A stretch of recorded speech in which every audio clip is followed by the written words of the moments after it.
Estado de emergencia entonces para el Gran Santiago, es lo que ha anunciado el presidente Sebastián Piñera, es uno de los estados de excepción constitucional, el estado de emergencia, lo decíamos, dadas las circunstancias era el que más probablemente podía decretarse en este momento. ¿Cuándo se decreta un estado de emergencia? Según la Constitución, en caso de grave alteración del orden público o de grave daño para la seguridad de la nación, es declarado por el presidente de la República, determinando las zonas que son afectadas por dichas circunstancias. Declarado el estado de emergencia, estas zonas quedan bajo la dependencia del jefe de Defensa Nacional que designa el presidente. Claro, que en este caso tiene nombre y apellido el jefe que ha designado. Se trata de Javier Iturriaga, que ha sido designado como jefe de la Defensa Nacional. Por lo tanto, ahora hay que esperar también las acciones que él vaya a comunicar en los próximos minutos. Tiene un máximo de duración este estado de emergencia de 15 días. Es prorrogable por otros 15 días más. Y si es que se necesitara un plazo mayor, ahí ya requiere de un acuerdo del Congreso, según lo que indica la Constitución de nuestro país. Así que entre lo que se restringe esta medida está la libertad de locomoción y también la libertad de reunión.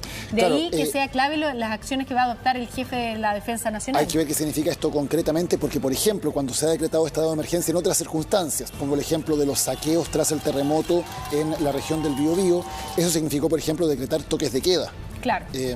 Al restringir la libertad de locomoción es posible decretar legalmente toques de queda y también se restringe la libertad de reunión. Hay que ver entonces qué decisiones toma el jefe de zona con respecto a aquello, si se decreta o no un toque de queda para esta noche, por ejemplo.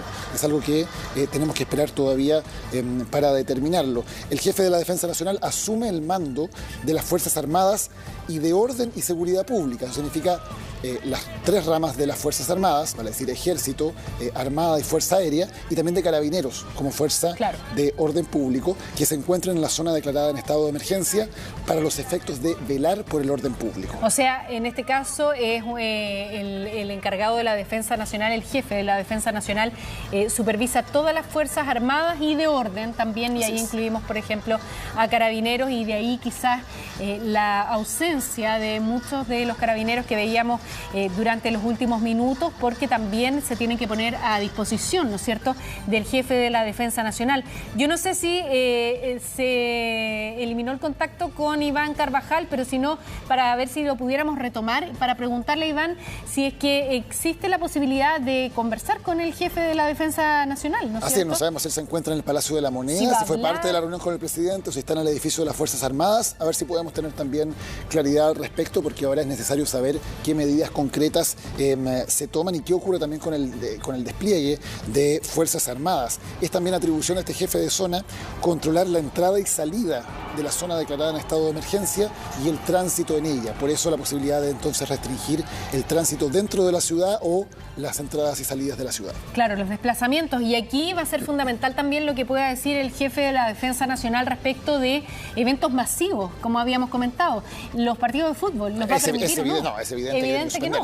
Entonces, por eso se hace necesario que él pudiera hablar también con la prensa, porque hoy día, más que nunca y en este momento, es necesario transmitir con claridad este mensaje a la población.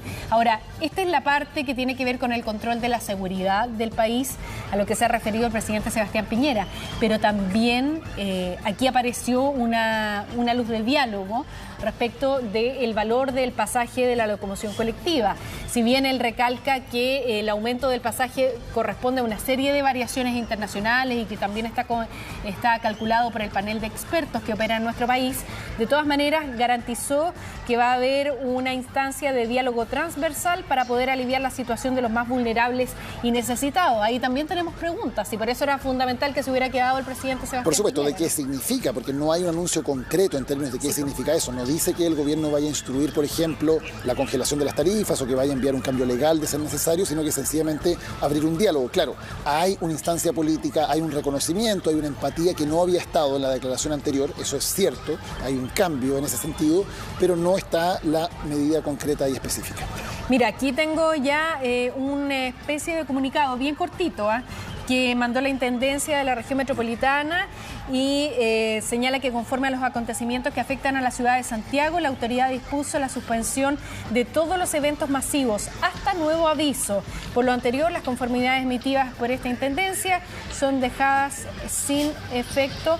Esto incluye el concierto que se había organizado por las 40 horas de jornada laboral y además los partidos de fútbol. Así es, la NFP suspende obviamente los partidos de fútbol profesional de primera división, primera B, segunda división, fútbol femenino y fútbol joven de este fin de semana en la región metropolitana. Incluye el partido de Colo-Colo con la Universidad Católica. Algunos datos más que puedo aportar. Javier Iturriaga del Campo va a La Moneda ahora y hay un antecedente sobre él. Fue jefe de las fuerzas ya durante los incendios de Santa Olga, cuando recordemos que fue necesario ahí también, por otras causas, digamos, por causas de esos incendios, declarar el Estado, también ocupó ese puesto ya Javier Iturriaga. Pero también se decretó con el mismo sentido, ¿no es cierto?, el estado de emergencia en los incendios de Santa Olga, de asegurar que lo poco que había quedado en pie después de ese terrible siniestro no fuera saqueado, ¿no? Claro, que las casas no fueran saqueadas. Y recordemos que también en ese caso era evitar que hubiera más focos de incendios forestales que estaban siendo provocados de manera intencional. Ahora, yo no tengo recuerdo y si me pueden corregir, pero no tengo recuerdo de que en democracia, vale decir, desde 1990 en adelante, se haya decretado un estado de emergencia constitucional por motivos de una protesta. No. Todos los casos que recordamos son provocados por catástrofes naturales, a los cuales, claro, luego sigue el problema del orden público. Es el caso de varios terremotos, no solamente aquel del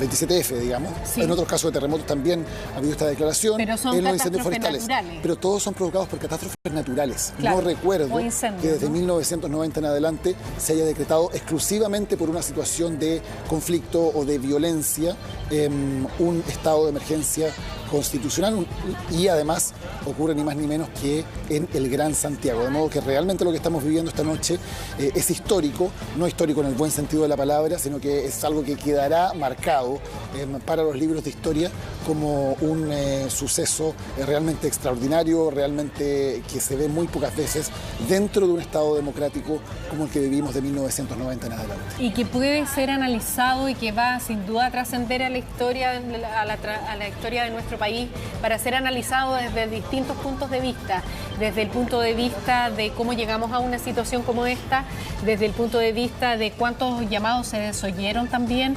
de la demora o la premura con que se toman las medidas. De ahora en adelante quizás va a venir la evaluación del costo político que va a tener también haber adoptado una medida como esta en este momento, de cuánto antes se debieron haber adoptado una serie de medidas o cuánto antes se debió haber hablado de la palabra diálogo para establecer un alza en el pasaje de la locomoción colectiva o descartar un alza. Entonces ahí hay una serie de interrogantes también de esto, que no solamente va a ser un momento histórico por lo lamentable que significa la destrucción de la ciudad de Santiago en varios puntos, sino que también por la importancia que tiene tomar en cuenta las señales de descontento social, ¿no?, que es un tema que está en boga a nivel mundial. Claro que sí, había señales de descontento. Por ejemplo, hoy día conversábamos con el presidente de Renovación Nacional, Mario Desbordes, y él decía, se venían acumulando señales, se venía acumulando, por ejemplo, los casos de estallidos de violencia en los Compín, de la rabia de la gente por el tema de los medidores, las alzas de la luz, se venían acumulando e insistimos, esto no es que haya ocurrido en un día, fue progresivamente creciendo poco a poco, día a día, y sencillamente no hubo ninguna instancia de diálogo que permitiera parar esto a tiempo. De hecho, ayer, un momento que me parece que es muy importante, es cuando el gobierno derechamente habla de delincuentes. Cuando todavía estábamos en una situación en que eran básicamente personas que evadían el pago. Todavía no estábamos hablando del nivel de evidente violencia y delincuencia que sí estamos viendo sin ningún lugar a dudas